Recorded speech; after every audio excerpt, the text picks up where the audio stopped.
اس پر لیکن آپ یعنی کہ کم از کم ایک بات جو ہے نا وہ ضرور اچھے سے اپنے ذہن میں رکھیں کہ یہ نہیں ہے، یعنی اعمال اس طریقے سے یا انسان کا ایمان اس طریقے سے نہیں بنتا ہے کہ معاملات الگ ہیں اور عبادات الگ ہیں اور فیملی الگ ہے۔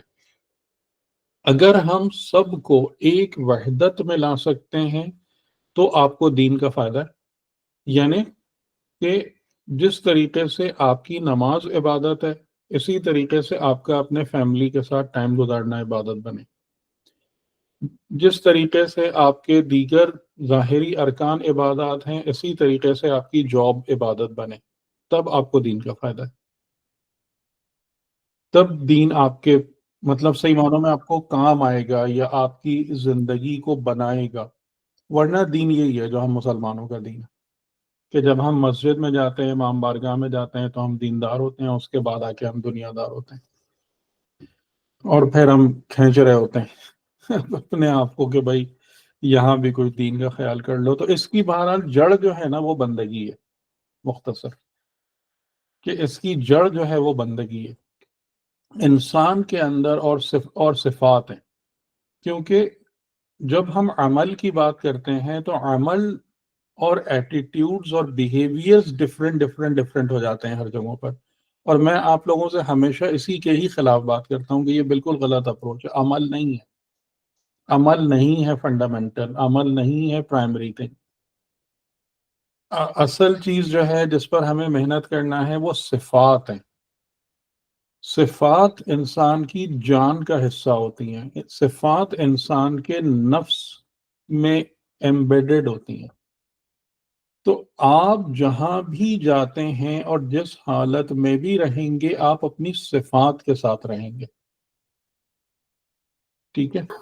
اور یعنی اس جی اور صفات خود ہے، خود بھی انسان خود جو ہے وہ خود صفات آپ کی اپنی پرسنالٹی صفات سے بن رہی ہے، ٹھیک ہے؟ آپ کی اپنی پرسنالٹی عمل اور ایٹیٹیوڈ اور بیہیویئر سے نہیں ہے، وہ آپ کی پرسنالٹی کا ایکسپریشن ہے، ٹھیک ہے؟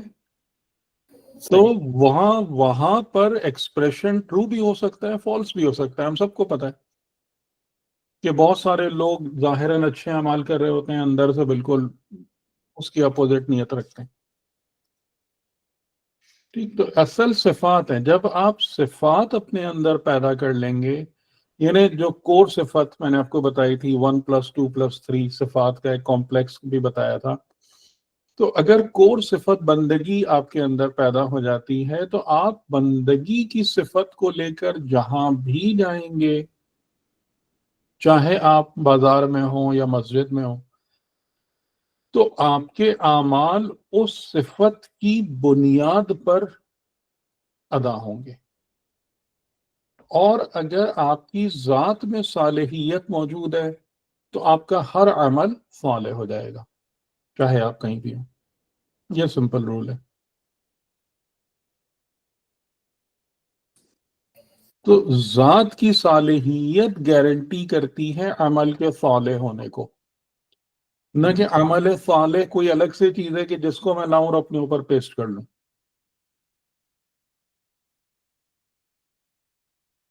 تو ادروائز کا ختم نتیجہ یہ ہوگا کہ آپ کا جو قلب ہے جو وہ ایک سکون میں آئے گا۔ ہاں، کیونکہ بیسیکلی صفات ہوتی ہیں نا جو آپ کی شخصیت کو ایک معیار عطا کر رہی ہوتی ہیں۔ یہی تو مصیبت ہے ہمارے ساتھ نا کہ ہمیں شروع سے بتا دیا گیا عمل عمل عمل، عمل کا یہ ثواب، اس عمل کا یہ ثواب۔ بھائی عمل کیا مطلب ہوا؟ اس بات پر بندہ رک کر غور تو کرے کہ عمل آتا کہاں سے، کیسے پیدا ہوتا ہے، اور اتنے سارے لوگ جو ظاہراً نیک اعمال کرتے ہیں اس کے باوجود وہ جہنم میں کیوں چلے جائیں گے؟ یہ سب چیزیں سوچنے کی ہیں نا۔ تو عمل تو نہیں گارنٹی کر رہا آپ کی نجات کو یا آپ کے کمال کو، کیونکہ آخرت میں بھی صفت تھی اور وہ تو نکل کے آپ کے سامنے آئے گی۔ تو یہ جو کہا جاتا ہے کہ علماء کی صحبت میں بیٹھنا خود انسان کو وہ کرتا ہے، تو یہ کیا ہے؟ صفت ہے نا، ہر جگہ صفت ہے۔ وہ صحبت جو ہے ان ہر کی. جگہ صفت ہے، یعنی کہ آپ اگر ان کی صحبت میں بیٹھیں گے تو جو آپ کو، یعنی اگر جو صحیح عالم ہے اس کی مثال ایک آئینے کی سی ہوتی ہے، اچھے مومن کی مثال بھی ایک آئینے کی سی ہوتی ہے. جی ٹھیک، تو جب آپ اس کی صحبت میں بیٹھیں گے تو اس کی صفات کے آئینے میں آپ کو اپنے نفس کی صفات دکھیں گی. یعنی جس طریقے سے کہ آپ کو اپنا چہرہ صاف کرنے کے لیے، اپنے بال بنانے کے لیے جو ہے ایک آئینے کی ضرورت ہوتی ہے، کیونکہ آپ کچھ بھی کر لیں لیکن آپ اپنے چہرے کو خود نہیں دیکھ سکتے، جو کہ اصل ہے. ٹھیک ہے، اصل میں ہم اپنے چہرے کو ہی خوبصورت اور خوشنما بناتے ہیں، لیکن آپ اپنے چہرے کو خود نہیں دیکھ سکتے، اس کے لیے آپ کو آئینے کی ضرورت پڑتی ہے. اسی طریقے سے بہت کم لوگ ایسے ہیں کہ جو اپنے نفس کی حالت کو خود دیکھ سکتے ہیں، اپنے اوپر بابصیرت ہیں. اگرچہ کہ ایسا ہونا چاہیے اور ہے، یعنی قرآن کہہ رہا ہے کہ انسان اپنے نفس پر بابصیرت ہے، لیکن ہم اپنے آپ کو خود اتنا دھوکہ دیتے ہیں، اتنا دھوکہ دیتے ہیں کہ وہ بصیرت خود ایک فریب میں بدل جاتی ہے. تو اس لیے اچھا مومن عالم ایک آئینے کی مانند ہوتا ہے کہ جس میں ہمیں اپنے نفس کی صفات دکھتی ہیں کہ دیکھیں یہ اس طریقے سے بات کر رہے ہیں، میں کس طریقے سے بات کر رہا ہوں. ٹھیک ہے، وہ کوالٹیز تو اس کی روشنی میں آپ اپنی صفات کو امپروو کریں. ہر جگہ چیز صفات پر آتی ہے. اگر آپ صفات کو اگنور کر دیں گے تو عمل از آلموسٹ نتھنگ، عمل پھر کچھ بھی وہ نہیں. ایک نمونے کے طور پہ آپ ان کو پھر دیکھیں، یعنی آپ یہ کہہ رہے ہیں ہمارے لیے نمونہ ہے، نہیں نمونہ نہیں عمل نہیں، ہے. نمونہ نہیں، نہیں نمونہ نہیں ہے. نمونہ میں نہیں بول رہا، میں کہہ رہا ہوں کہ وہ ایک آئینہ ہے. آئینہ، آئینہ کیا ہوتا ہے؟ آئینہ نمونہ تھوڑی ہوتا ہے. نہیں، وہ آئینے میں آپ آئینہ میں کو، تو ہم دیکھ کے کہتے ہیں کہ ہاں وہ جی جو ہے دکھاتا ہے آپ کو جو ہے حقیقت کو، لیکن ان کی جو اسلوب ہیں، جو بھی ہے ان کی بات چیت، ان کا رہن سہن، وہ خود ہمارے لیے مثال نہیں ہے کہ کیا ہمیں اڈاپٹ کرنا چاہیے. وہ اوپر کی بات ہے، چھلکے کی بات ہے. اچھا. اصل چیز جو ہوتی ہے، جو اصل عالم ہوتا ہے وہ آپ کی ذات کو ٹرانسفارم کرتا ہے. نبیوں کے ساتھ بیٹھ کر، ائمہ کے ساتھ بیٹھ کر لوگوں میں کیا تبدیلی ہوتی تھی؟ خالی ان سے اعمال سیکھ کے جا کے اس کو ریپلیکیٹ کرتے تھے اپنی زندگی میں، یا ان کی ذات منقلب ہو جاتی تھی؟ نہیں، ان کی تو پوری شخصیت منقلب ہو جاتی تھی، ذات سب یہی کچھ. یہی اصل چیز یہی ہے. ورنہ جیسے آپ دیکھ لیں کہ اگر ہم جن علماء کی ان کی بات کرتے ہیں صحبت کی کہ اچھا چلو تم جو ہے نماز شب نہیں پڑھ رہے، نماز شب پڑھنا شروع کر دو، یا تم صدقہ کم دے رہے ہو، صدقہ دینا شروع کر دو، تو کیا ہوتا ہے؟ اس سے کوئی خاص فرق پڑتا ہے انسان کی زندگی میں؟ کچھ نہیں ہوتا. فرق اسی عالم سے پڑتا ہے کہ جو آپ کی ذات کو ٹرانسفارم کر دے، جو آپ کے اندر اعلیٰ صفات پیدا کرانے کا سبب بن جائے، جس کی وجہ سے آپ کو احساس ہونا شروع ہو جائے کہ یہ میری خراب صفت ہے، یہ نکلنا چاہیے. وہ حقیقی عالم اور مومن ہوتا ہے جس کی صحبت اختیار کرنے کو کہا گیا. اچھا ٹھیک. اور یہ جو کہتے ہیں کہ اگر آپ کوئی 40 دن تک عمل کر لیں تو پھر وہ آپ کی سیکنڈ نیچر بن جاتا ہے. یہ سب آپ کے اس پر ڈپینڈ کرتا ہے، آپ کے اچھا نفس کی حالت پر. ٹھیک. آپ کے نفس کی حالت پر ڈپینڈ کرتا ہے، یعنی پھر وہ اگر آپ کے نفس نے اس کو ایبزورب نہیں کیا تو وہ آپ کی عادت بن جائے گا، باقی آپ کو کوئی فائدہ نہیں ہے اس کا. عادتاً لوگ کچھ یعنی آپ دیکھیں بہت سارے لوگ ہیں کہ جو عادتاً نماز پڑھ رہے ہوتے ہیں اول وقت، یہ عادتاً نماز شب پڑھ رہے ہوتے ہیں. ٹھیک ہے، انہوں نے ایک ریاضت کی ہے، ایک ایکسرسائز کی ہے، ایک پریکٹس کی ہے، لیکن اس کی حقیقت کو ایبزورب نہیں کیا. یعنی وہ چیز ان کے لیے صفت نہیں بنی، وہ صفت بندگی سے نہیں نکل رہی ہے. تو وہ جو ہیں وہ اول وقت نماز جماعت پڑھنے کے لیے بھاگے جا رہے ہوتے ہیں مسجد کی طرف، لیکن اس کے بعد آگے جا کے انانیت کا بھی ویسا ہی مظاہرہ کرتے ہیں، ریاکاری بھی وہی دکھاتے ہیں. تو یہ پھر وہ ایک رسم اور ایک وہ بن جاتی ہے. تو اسی لیے اصل صفات ہیں، اصل صفات ہیں، اصل تزکیہ ہے. ٹھیک. جی جی فیضان صاحب، سوری. جی السلام علیکم. اچھا مجھے ایک سوال یہ تھا کہ اگر ہماری ذات صالح ہے تو ہم اچھے عمل کریں گے، بالکل اچھے عمل آپ میں سے نکلیں گے. نکلیں گے. اچھا، تو جو ہم اچھے عمل ڈھونڈتے ہیں جیسے کوئی آس پاس میں، کیا یہ ہماری ذات کو آئیڈینٹیفائی کر رہے ہیں یا اس اچھے عمل ڈھونڈنے سے ہماری ذات صالح بنے گی یا ہوگی؟ دیکھیں میں نے آپ کو شروع میں ایک چیز بتائی تھی کہ جو خدا نے جو نظام بنایا ہے وہ نظام اس طریقے سے ورکیبل ہے یا ہونا چاہیے کہ خدا نے انسان کی بنیاد فطرت پر رکھی. فطرت توحید ہے، ٹھیک ہے، صحیح. جو آپ کے اندر ہے، یعنی جو آپ کی، جو میں نے مثال بھی دی تھی، جو آپ کی روم ہے، ٹھیک، صحیح. جہاں سے آپ کو مین اپنا پروگرام جہاں سے نکلتا ہے آپ کی ذات کا. اس کے بعد خدا نے آپ کو فکر اور عقل کی قوت دی جس کے ذریعے سے آپ بالکل کلیئرلی حق اور باطل کو آئیڈینٹیفائی کر سکتے ہیں، صحیح اور غلط کو پہچان صحیح. سکتے ہیں. یہ دو کوالٹیز خدا نے آپ کو دی ہیں کہ توحید آپ کے اندر سے نکل رہی ہوتی ہے اور حق اور باطل کی میزان اور شناخت آپ کے اندر ہے، ٹھیک ہے. لیکن کیونکہ خدا نے انسان کی ذات کو یا انسان کی ذات کے جوہر کو ایسا بنانے کے بعد اس کو بدن مادی میں رکھا ہے جو کہ خود ایک بہت بڑا پردہ ہے، اور شیطان کو انسان پر حملہ کرنے کی اجازت دی ہے وسوسوں کے رستے سے، جو ایک بہت بڑا ڈیٹرنٹ ہے. تو اس وجہ سے خدا نے صرف فطرت اور عقل پر ہم کو نہیں چھوڑا، بلکہ ہمارے لیے ایکسٹرنلی پیغمبر، اپنے یعنی وہ نمائندے، وہ انسان جن کو اس نے منتخب کیا، جن کے ذریعے سے اس نے بتایا کہ دیکھو انسان کی زندگی کیسی ہوتی ہے، اس کو سپلیمنٹ کیا ریٹن ڈاکومنٹ سے، کتاب خدا سے. اور یہ تمام کا تمام ارینجمنٹ کرنے کے بعد ایک اور چیز بھی رکھی کہ اگر تم غلطی پر آ جاؤ، دیکھو تم کو سمجھ میں آ رہا ہے کہ یہ حق ہے، اگر تمہارے قدم پھسلیں، اگر تم غلط کرو، ٹھیک ہے، اسٹل ہم تم کو الٹیمیٹ پنشمنٹ تک نہیں لے جاتے، ہم تم کو معاف کر دیں گے، توبہ ہے، مغفرت ہے، معافی. تو یہ ارینجمنٹ آف لائف ہے جو خدا کی طرف سے. یہ بات واضح ہوگی؟ جی، یہ والی اس ہوگی. اس پہ ہمیں چلنا ہے، یعنی یہ آپ چلیں گے آپ کامیاب ہیں. اچھا، اب وہاں پر جو ہمارے ساتھ جو سب سے بڑا مسئلہ ہوا وہ یہ مسئلہ ہوا کہ جو یعنی شیطان اور نفس امارہ نے ہم کو اس طریقے سے گھیرا کہ ہم اپنے اندر موجود جو خدا کے خزانے تھے یعنی فطرت اور عقل، اس کو تو بالکل ہی بھول گئے.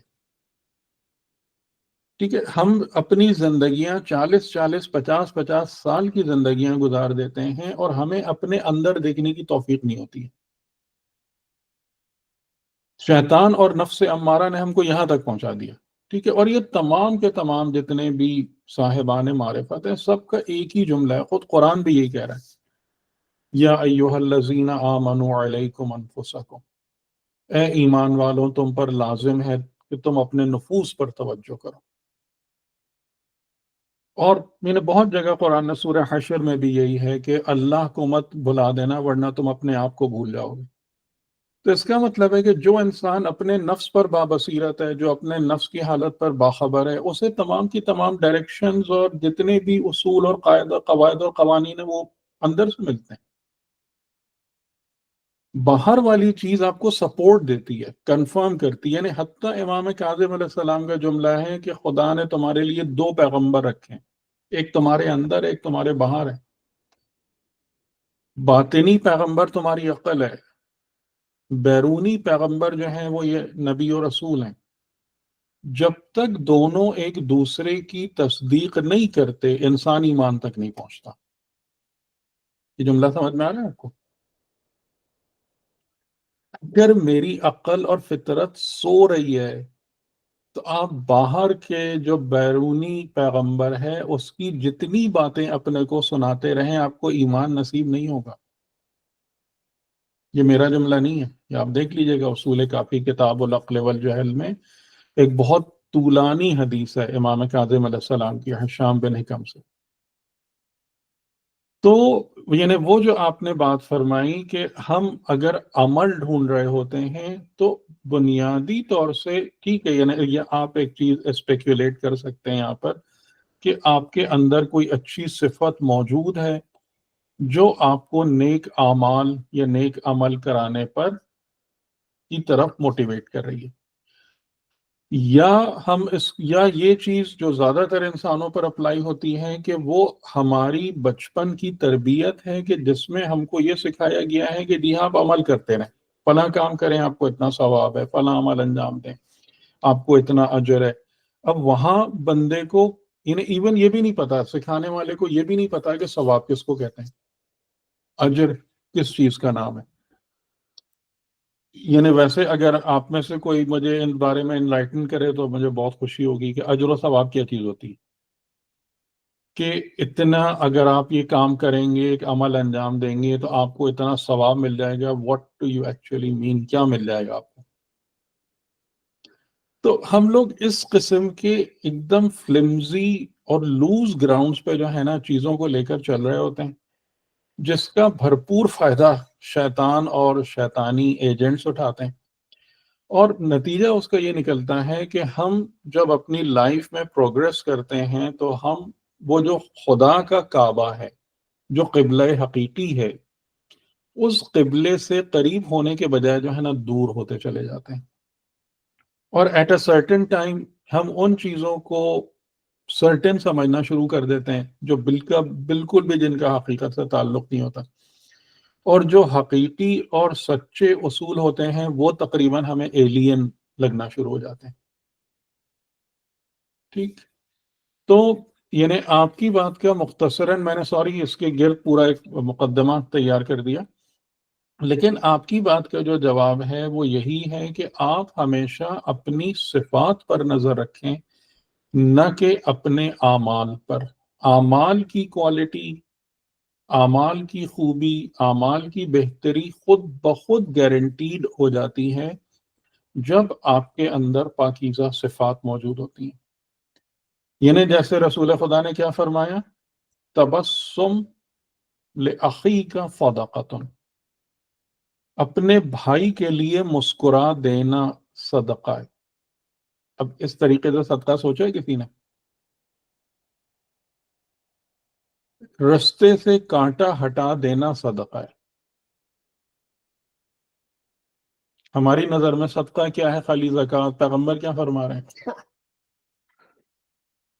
تو یہ سب چیزیں کس پر بیس کر رہی ہیں؟ صفات۔ انما المؤمنون اخوۃ پہ۔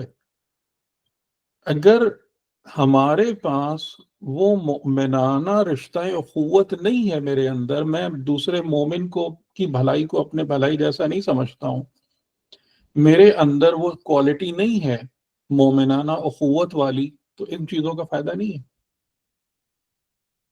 یعنی بہت سارے لوگ رستہ اس لیے بھی صاف کر رہے ہوتے ہیں کہ آگے جا کے جو میں نے گڑھا کھودا ہے نا، لوگ اس میں جا کے گریں۔ یہ رستہ صاف کرنا کوئی کریڈٹ کی بات نہیں ہے۔ تو اس اصول کو یاد رکھیے بس۔ نہیں، جیسے کہا گیا نا کہ سچ نہ بولو، سچوں میں سے ہو جاؤ، سچوں کے ساتھ ہو جاؤ۔ نہیں، سچ آپ ضرور بولیں لیکن صداقت کی بنیاد پر بولیں۔ ہاں، اگر آپ سچے ہیں تو پھر آپ سچ ہی آپ بولیں گے نا۔ سچ ہی نکلے گا آپ میں سے۔ جی جی، یہ اصول ہے دین کا۔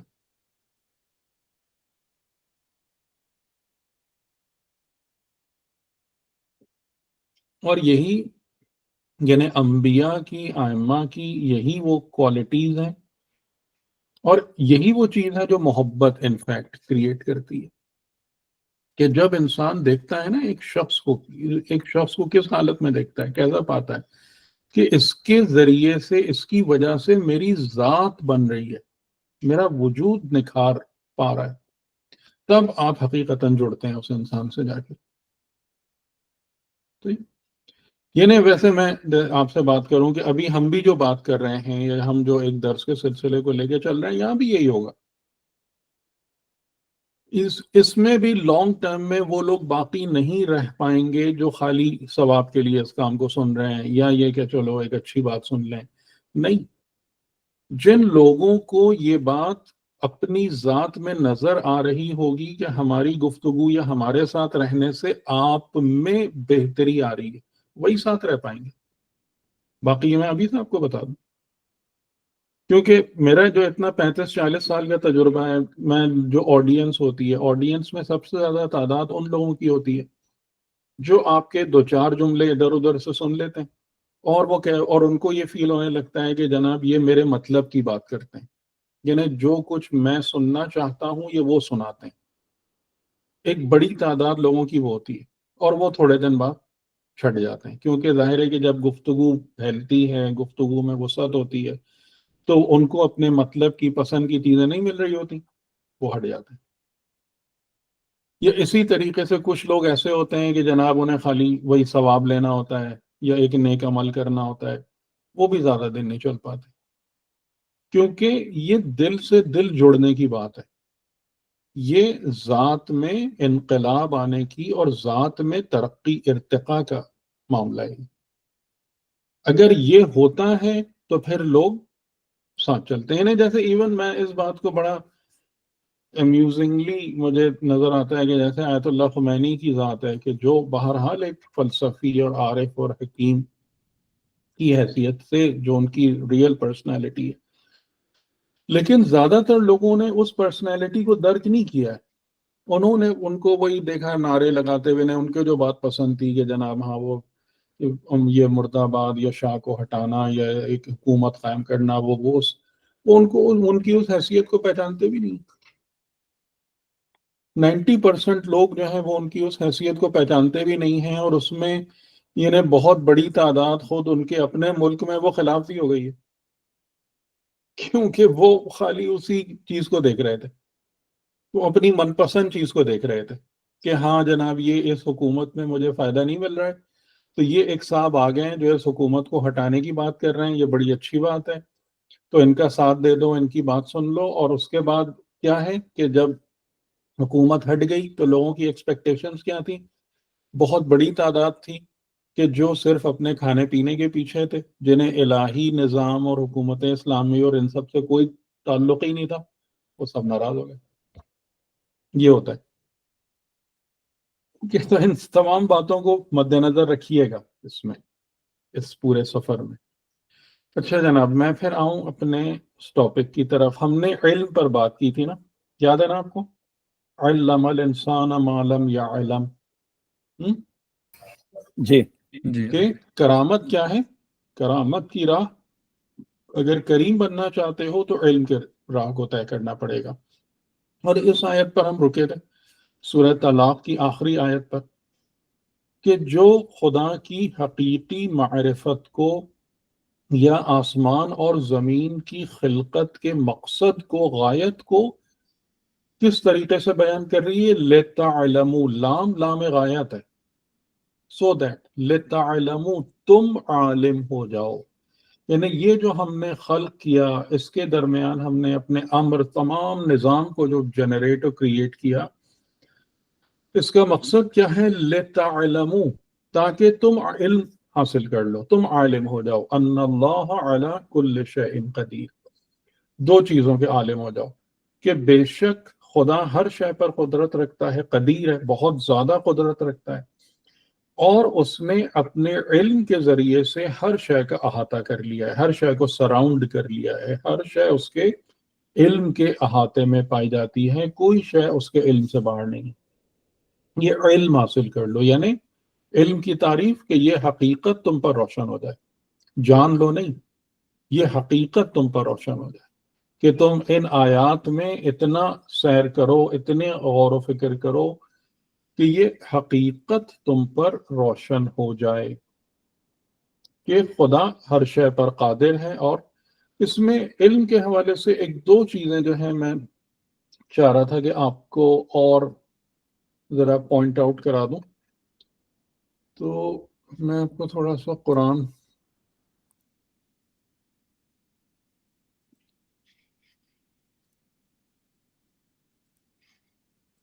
جی کچھ آیتیں دیکھ لیجئے. یہ آیتیں ہیں سورہ فاطر کی، ٹھیک، 35. اور اس میں جو بہت مشہور آپ سب نے سنا ہے، یہ والا سینٹنس آپ سب کو یاد ہوگا نا،